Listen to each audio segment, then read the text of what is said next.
Good morning, Ausha. Good morning. This morning we have with us Ausha Jackson, Executive Director of Strive to Thrive. I'd like to ask you a few questions if you don't mind, Sure. Ausha. What was your first job? My first official job at the age of 16 was working at CC's Pizza on the buffet line, but I've always been an entrepreneur, businesswoman at heart, and prior to my first official job, I used to sell cupcakes at my high school just as a way to earn some extra cash, and I would come home every day and bake 200 cupcakes and sell them for 50 cents every day, and so I was making about $100 a day, $500 a week, so I thought that was pretty good money for a youngster. I think so. And what was the first thing you spent money on when you received your first check? The most important thing to a teenager, a cell phone. All right then. And jumping forward a little bit into your professional career, what's the single most effective technique you found over the past 2 years for keeping employees or volunteers motivated? I think employees and volunteers first need to feel appreciated and know that they are a valuable part of your team. And my style of leadership is more of servant leadership. And so I get involved and I try to lead by example and model the type of leader, volunteer that I ask my volunteers and employees to do. And I think when they see that you're willing to do what you ask them to do and lead by example, then it helps keep them motivated because they feel a valuable part of the team. And what led you to your current position? Why did you want to do what you're doing now? I have lived in Albany pretty much all of my life, and getting involved with the community is something that I've always wanted to do. My personal motto is to be the solution to the problem. And I was not very familiar with Strive to Thrive prior to me coming into this job, but I knew that we had a high crime rate, high poverty rate, high teen pregnancy rate, and so when the position came available, I knew it was something that I felt like I could tackle head on, and I just kind of ended up here. And do you have a role model or a mentor in your career? I have several. I've had mentors all throughout my profession and throughout my education. I've had professors and teachers who have helped me. My mom is my biggest role model. I mean, she is just a superwoman, and she's always trying to lead me in the right direction and guide me and pray for me. I also have a wonderful pastor, Bishop Victor L. Powell at Rhema Word Cathedral, and the guidance and the wisdom that he leads his people, he is definitely a leader that I try to model myself after. And what is the biggest lesson that you as a business leader have learned from the recent recession? I think the recent recession has taught me and other business leaders to be resourceful. We're being depended on to do more with less, and so that is requiring a higher level of creativity, and I think we just have to figure out ways to be creative and find the solutions that require us to stretch ourselves and our employees and our volunteers more, but still be effective. And so, you know, my team motto is make a habit of making it happen, however you have to do so. Ausha, if you could turn the clock back on one aspect of technology, for example, email, automated phone system, cell phone, PDAs, etc., what would you most like to see go away? Ooh, probably the automated telephone systems. I think we've lost a certain touch with people. We've become so addicted to technology, and that we don't provide the level of customer service that we once used to have by having that face-to-face or phone-to-phone conversation. And so I think for me, just anything automated, phones or anything that can take away from that customer service aspect, I would love to see go away. Along those same lines, what is your favorite work-related gadget? I do not know if I could live without my iPad mini. It is so compact, and it's like having a computer and a cell phone in one in your purse, lightweight, easy to carry around. I have got to have my iPad mini. And you strike me as a traditional type person. What's your favorite tradition? I enjoy family time. My family makes a commitment and an effort to celebrating birthdays. And so anyone in our family whose birthday comes up, we do it big. We go all out and we have those family values, whether it's birthdays or Christmas or anything, that we just really come together and try to have some type of tradition. And so I just enjoy the family time the most. What was the last book you read? Do you have things that you read daily or regularly? I do try to read my Bible regularly. No, I did say try. The last book that I read was actually by a local author and pastor by the name of David Wilson, and the name of the book was Leap and Let God Catch You. What's your daily morning routine? What you're up and going by? I'm up at 4:30 every morning, working out from 5 to 6 every morning, come back home, get dressed, get my son up and ready to get on the bus, and then I'm at work by 7:30, and it's non-stop from there. What famous person would you like to meet and why? I would like to meet Michelle Obama. To me, she is just a person of class, and she's very effective, and I enjoy watching her and the way that she presents herself, and how hard she's had to work to get to where she is, and I think she's just a really good example. And her platform, being a woman in such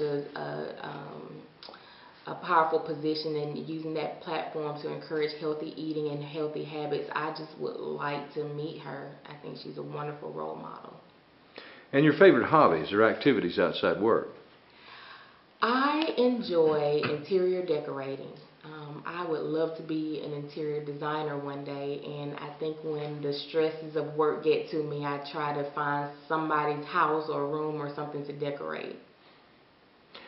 If you could take back one business decision you made in your career, what would that be? I try not to, I regret a lot of things. I try to use every business decision as a learning opportunity. I think if there's anything that I could do over again, it would just be to walk away and not make a decision right then, especially sometimes if you're emotional or upset, to try to come back and revisit. And that, I think that patience is something that I've learned over time, especially in business dealings. Mm-hmm. Well, what's the best thing about your job? I love helping people and working and serving the families that we do in Strive to Thrive. There is nothing more rewarding than to seeing lives being transformed and knowing that you have something to do with it. And so when I see families that are coming out of poverty and they're making strides and leaps and bounds, it is the most rewarding. There's no amount of pay that could reward you like seeing a life being transformed. And the worst thing? I think not being able to help everybody. There are people that, of course, with limited resources, there's only a certain number of families that we can help, of course.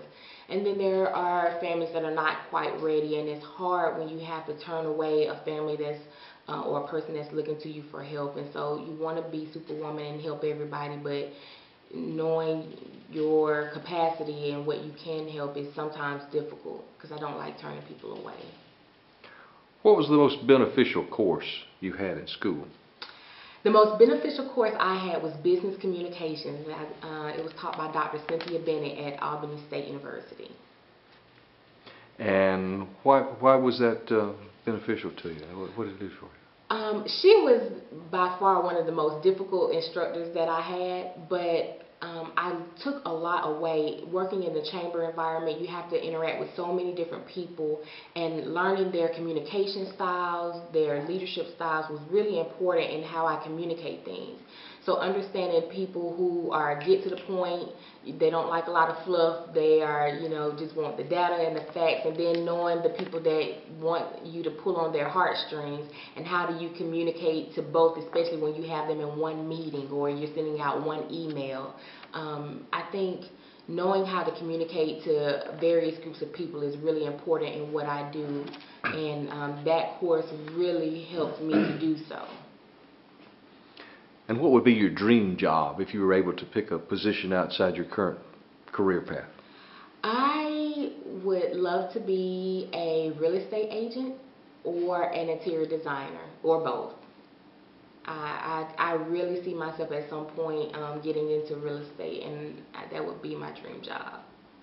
Finish this thought for me, Ausha. On the anniversary of my retirement, I see myself Somewhere on a beach in Anguilla with my feet kicked up and just enjoying myself and thinking back on all the things I was able to accomplish over my lifetime. And what is the one trait a strong business leader cannot afford to be without? I think that a business leader must be a visionary and understand that sometimes the vision or the way to get to that vision may change. I think starting out, we have our mind set a certain way and we see a certain vision, and then life happens, things happen, but keeping hold to that vision, but knowing that the strategy or the road to get there may change, and being flexible and adaptable is really key. Crystal ball time, Ausha. What's your call on when the economic recovery for our area will be in full swing? That's a hard question. That's why you need your crystal ball. That's true. I say that within the next 10 years, if we can get the right leadership in place, get some businesses here and industry, and really attract, I can see this economy being in full swing. But it's definitely not going to be an overnight process, because as a community we have a lot of issues that we have to overcome as a whole. What kind of music might I find on your list of most played on your iPod? I like R&B and neo-soul music, so you might find some Erykah Badu or India.Arie or Music Soul Child, just music that's edifying and relaxing, and yeah, that's pretty much it. I don't like the rap music that I used to listen to when I was a teenager. What do you think is the biggest change Albany will see in the next 10 years? Again, I think that we have a huge opportunity to attract industry, but it's going to take the right leadership in place. I think it's going to have to be a mixture of old and new. We're going to have some young emerging leaders to step up to the plate and really move this community forward with the guidance and wisdom of the older community. And I think if we can do that, then we can really see our community swing back around and be successful. What was the best vacation you've ever taken, and why? Well, I haven't taken many vacations. I will say we recently went to New Orleans for a family reunion, and I just really enjoyed the atmosphere and seeing how the community has come back. We visited New Orleans the week before Hurricane Katrina hit, so it was very interesting to see how much it's changed, but yet the spirit has remained the same, and I enjoyed it more the second time around for some reason. Finally, what are the biggest changes, what are the biggest changes you've seen in your specific line of business over the past few years? When I started as the Strive to Thrive coordinator, there was a lot of misconceptions about poverty, what it was, the people that were in it, and I'm going into my third year here, and I've seen a shift in the mindset of the community. I think with the right education about poverty, people are more open and wanting to get involved and wanting to be the solution. And so I think we still have a lot of work to do as far as the negativity that we sometimes see in our community, but I do sense that people want Albany to be a community that they're proud of, and they want to understand what is the root of some of these problems and how they can get involved. And so it's been good to see the mindset of the community begin to shift. Well, thank you so much for being with us today, Ausha. Thank you for having me. I appreciate the opportunity. All right.